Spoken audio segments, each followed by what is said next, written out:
Klabu ya Chelsea imeanza kumwangalia kiungo wa Monaco Lamine Camara kama mmoja wa wachezaji wanaoweza kuimarisha safu yake ya kiungo iwapo Enzo Fernandez ataondoka klabuni hapo. Manchester City imekuwa ikimfukuzia Fernandez kwa muda na Chelsea imeweka wazi kuwa inataka euro milioni 120 kwa mchezaji huyo wa Argentina.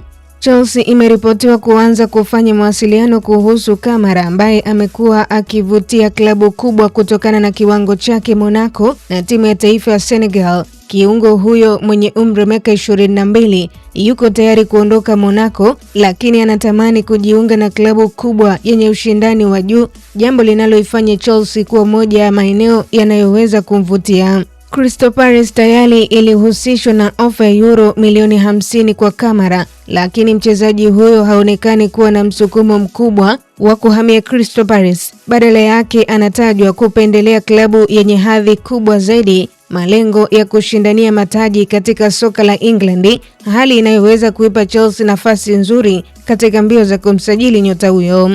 Hata hivyo, Chelsea bado haijaamua kumsajili Camara moja kwa moja kwa sababu mustakabali wa Enzo Fernandez unaweza kuathiri mipango yote ya safu ya kiungo. Ikiwa Manchester City haitafikia thamani ya euro milioni 120 kabla ya deadline iliyowekwa na Chelsea, Fernandez anaweza kubaki Stamford Bridge kwa msimu ujao.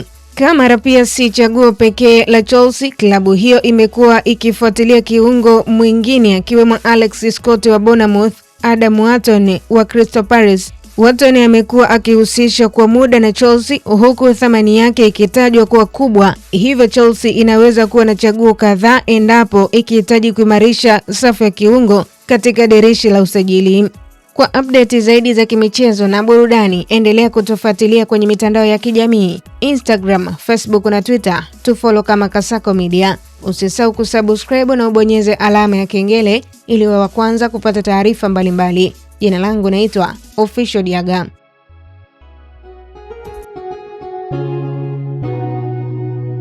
Kasako Media, tunaangazia maisha, tunaandika kesho.